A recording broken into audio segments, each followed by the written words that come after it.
Bonjour, voici une nouvelle vidéo. Alors, dans les précédentes vidéos, je vous ai expliqué d'un point de vue fonctionnel pourquoi j'ai décidé de faire enfin ces vidéos.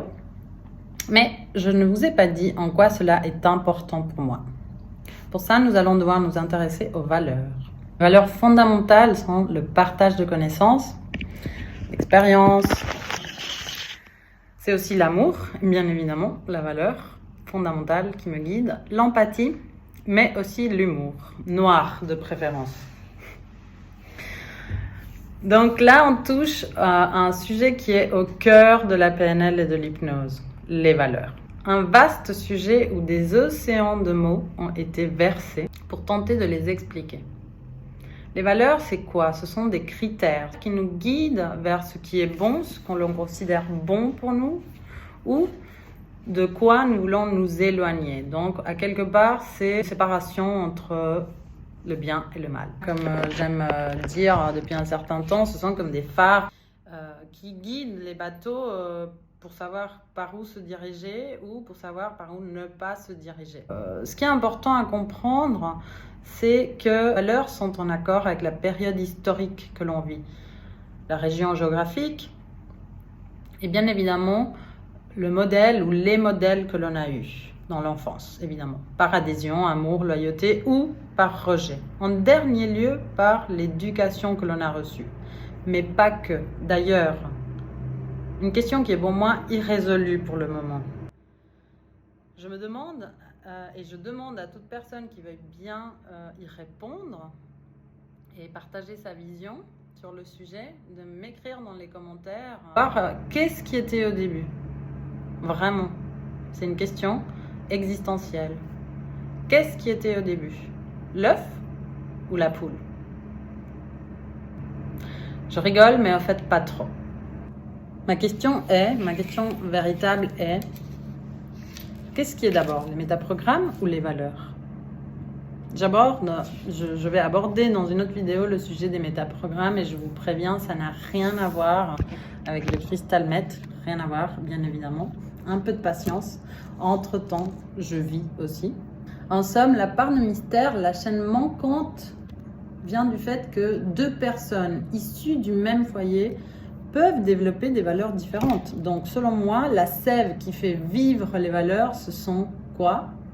Nos émotions. Et donc, la façon dont on a vécu et interprété différentes situations de la vie est en lien direct avec notre propre physiologie et avec nos 5 sens aussi.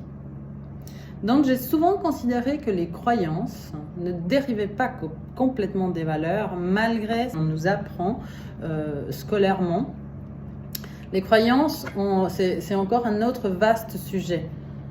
Et les croyances, ce sont des conclusions que l'on tire sur la réalité que l'on vit. Donc ça, depuis notre tendre enfance, depuis la nuit des temps, c'est le mécanisme par lequel l'être humain cherche à accorder du sens à ce qu'il vit, à la réalité qui l'entoure, à ce que l'on nomme la réalité.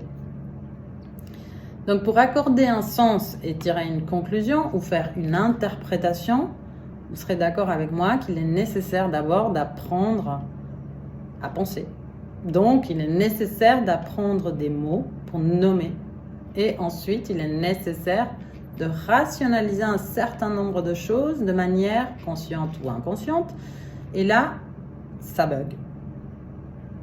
Car raison et inconscient, a priori, n'ont rien à faire ensemble.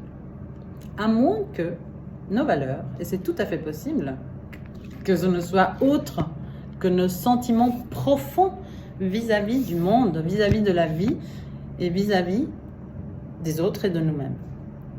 Et là, ça commence à prendre tout son sens. Enfin pour moi.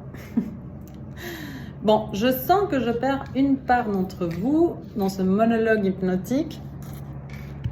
Mais pour ceux qui sont restés jusqu'au bout, merci et bravo. Déjà, bravo. Et quel meilleur moment que celui-là qui vient de se passer pour vous dire que vous avez le droit de croire ce que vous voulez, ce qui vous fait du bien.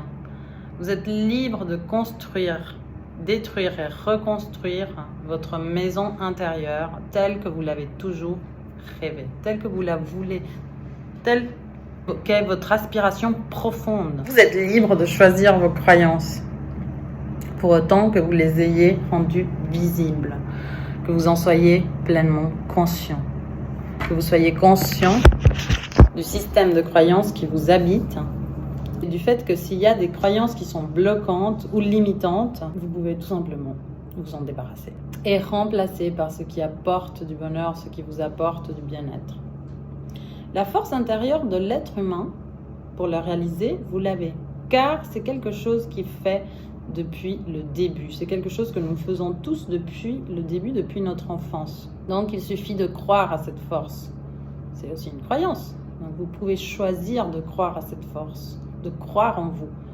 Je ne dis pas que ça se fasse forcément pour tous rapidement, dans un claquement de doigts.